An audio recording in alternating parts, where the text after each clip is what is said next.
రావణుడు అనే పేరు వినగానే చెడ్డవాడు అని అనుకుంటూ ఉంటారు. ఎందుకంటే రావణాసురుడు పరస్త్రీ అయిన సీతామాతను అపహరించి లంకకు తీసుకుపోయాడు. తరువాత శ్రీరాముడి చేతిలో హతుడయ్యాడు అనే వరకే చాలా మందికి తెలిసి ఉంటుంది. రావణాసురుడు జీవితంలో ఏదైనా తప్పు చేసి ఉంటే స్త్రీలను చెరపట్టడం. ఈ ఒక్క విషయంలోనే రావణాసురుడు కీర్తి ప్రతిష్టలు నీరుగారిపోయాయి. ఈ విషయాలను పక్కన పెడితే రావణాసురుడు ఒక గొప్ప వీరుడు, అత్యంత తెలివైన వాడు కూడా. కోపంలోనే శని మహారాజుని కూడా బందీ చేశాడు. ఈ రావణుడు లంకా నగరానికి రాజు. 10 రకాలుగా ఆలోచించేవాడు అనేదానికి, ప్రతి విద్యలో కూడా ప్రావీణ్యుడు అనేదానికి ఆ 10 తలలు సంకేతంగా నిలుస్తాయి. 10 తలలు ఉండడం వల్ల రావణాసురుడికి దశముఖుడు, దశగ్రీవుడు, దశకంఠరుడు అనే పేర్లు వచ్చాయి. రావణాసురుడు ఒక గొప్ప శివభక్తుడు. వేదాలలో, ఖగోళ జ్యోతిష్య శాస్త్రాలలో గొప్ప పండితులు. ముల్లోకాలను కూడా తన ఆధీనంలో ఉంచుకున్న పరాక్రమవంతుడు. రావణుడికి బంగారం అంటే చాలా ఇష్టం. ఎంతలా అంటే తన లంకా నగరం మొత్తం బంగారంతో నిర్మించాడు. దానిని స్వర్ణలంక అనేవారు. రావణాసురుడు తనని తాను అలంకరించుకోవడానికి చాలా ఇష్టపడేవాడు. ఎంతలా అంటే ఆడవాళ్లకన్నా బాగా అలంకరణ చేసుకునేవాడంట. మన దేశంలో ఏ విధంగా రాముడిని దైవంగా పూజిస్తారో శ్రీలంకలో రావణాసురుడిని కూడా దైవంగా పూజిస్తారు. అసలు రావణాసురుడికి ఆ పేరు ఎలా వచ్చిందో తెలుసా? శివుడే రావణాసురుడు అని పేరు పెట్టాడు. అలాగే రావణాసురుడు ఒక గొప్ప కళాకారుడు కూడా.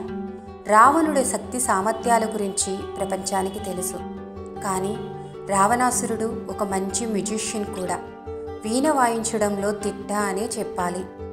ఎంతలా అంటే రావణాసురుడు వీణ వాయిస్తుంటే దేవతలు కూడా చూసి ఆనందపడేవారు. శివుడిని ప్రసన్నం చేసుకోవడానికి ప్రతిరోజు వీణ వాయిస్తూ ఉండేవాడు. రావణాసురుడు ఎంత గొప్ప వీరుడు అంటే రావణాసురుడు తేజస్సును చూసి యమధర్మరాజే భయపడిపోయి కాకిలాగా మారి అక్కడి నుండి పారిపోయాడు. దిక్పాలకులు, దేవతలు, చివరికి ఇంద్రుడు కూడా రావణాసురుడి చేతిలో ఓడిపోయారు. కొన్ని కోట్ల మంది రాక్షసులు రావణాసురుడి ఆధీనంలో ఉంటూ లంకా నగరాన్ని కాపలా కాస్తూ ఉంటారు. రావణాసురుడిని ఓడించిన వాళ్ళల్లో రాముడు మొదటి స్థానంలో ఉంటాడు. రాముడు మాత్రమే రావణుణ్ణి ఓడించాడు అని చాలామంది అనుకుంటూ ఉంటారు. నిజానికి రావణాసురుడిని రాముడు కాకుండా నలుగురు ఓడించారు. వాళ్ళు ఎవరు అంటే కిష్కింధ రాజ్యానికి రాజు. ఒకసారి పూజలో ఉన్న వాలిని రావణాసురుడు యుద్ధానికి ఆహ్వానిస్తాడు. అప్పుడు రావణాసురుడిని వాలి యుద్ధంలో ఓడిస్తాడు.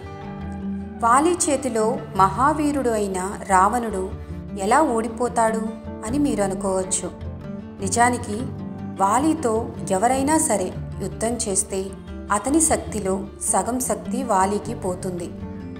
దాంతో సులభంగా వాలి యుద్ధంలో ఎవరినైనా ఓడిస్తాడు. అదేవిధంగా రావణాసురుడిని ఓడించాడు. రావణాసురుడు పాతాళ లోకాన్ని కబ్జా చేద్దామని అనుకున్నాడు. బయటి వాళ్ళ ఎవ్వరి శక్తి కూడా పాతాళ లోకంలో పనిచేయదు. పాతాళ లోకానికి వెళ్ళిన రావణాసురుడిని పాతాళ లోకంలో ఉన్న చిన్న పిల్లలు బంధించారు. అదేవిధంగా 1000 చేతులు ఉన్న కార్త వీరార్జున కూడా రావణాసురుడిని ఓడించాడు. రావణాసురుడిని వీళ్ళు కేవలం ఓడించారు, కానీ శ్రీరాముడు మాత్రం ఏకంగా రావణాసురుడిని సంహరించాడు. రావణాసురుడు శ్రీరాముడి చేతిలో మరణించకుండా బ్రతికి ఉంటే రావణాసురుడు బలమైన 5 కోరికలు తీర్చుకునేవాడు. ఆ కోరికలు ఏంటంటే మద్యానికి దాని యొక్క వాసన లేకుండా చేసేవాడు. దాంతో ఎవరైనా మద్యం సేవిస్తే మద్యం వాసన ఎవరికీ తెలిసేలా ఉండేది కాదు. రావణాసురుడు నలుపు రంగులో ఉండేవాడు. అందుకని ప్రపంచంలో నలుపు రంగులో ఎవరైతే ఉంటారో వాళ్ళు మొత్తం తెల్లగా మార్చేసేవాడు. దాంతో ఎవరూ కూడా నల్లగా ఉన్నారు అని ఎగతాళి చేయరని. సముద్రపు నీళ్లు ఎవరైనా తాగుతారా? ఎవరు కూడా తాగలేరు. ఎందుకంటే సముద్రపు నీరు ఉప్పగా ఉంటుంది. కానీ రావణాసురుడు సముద్రపు నీటిని మొత్తం మంచినీటిగా మార్చి ఎవరికి కూడా నీటి సమస్య రాకూడదు అనుకున్నాడు. రావణాసురుడికి బంగారం అంటే చాలా ఇష్టం. అలాంటి బంగారానికి స్మెల్ వచ్చేలా చేసేవాడు. దాంతో నిజమైన బంగారాన్ని సులభంగా గుర్తించడానికి వీలు అవుతుంది. మనిషి పుట్టుక మరియు మరణం యొక్క విధిని రావణుడు మారుద్దాం అనుకున్నాడు. ప్రతి ఒక్కరూ కూడా స్వర్గానికి వెళ్ళేటట్లు చేయాలి అనుకున్నాడు.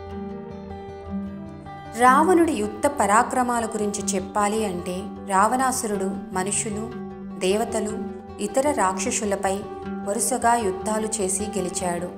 పాతాళ లోకాన్ని పూర్తిగా జయించాడు. ముల్లోకాలలో ఉన్న రాక్షసులను కూడా జయించి నివాత కవచులతో కాలకేయులతోనూ రాజీ కుదుర్చుకున్నాడు. భూలోకంలోని ఎన్నో సామ్రాజ్యాలను జయించి చక్రవర్తిగా పాలన చేశాడు. ఇంత పరాక్రమ వీరుడైన రావణుడు కేవలం అధర్మం వైపు నిలబడ్డాడు కాబట్టి ధర్మం వైపు ఉన్న శ్రీరాముడి చేతిలో హతుడయ్యాడు.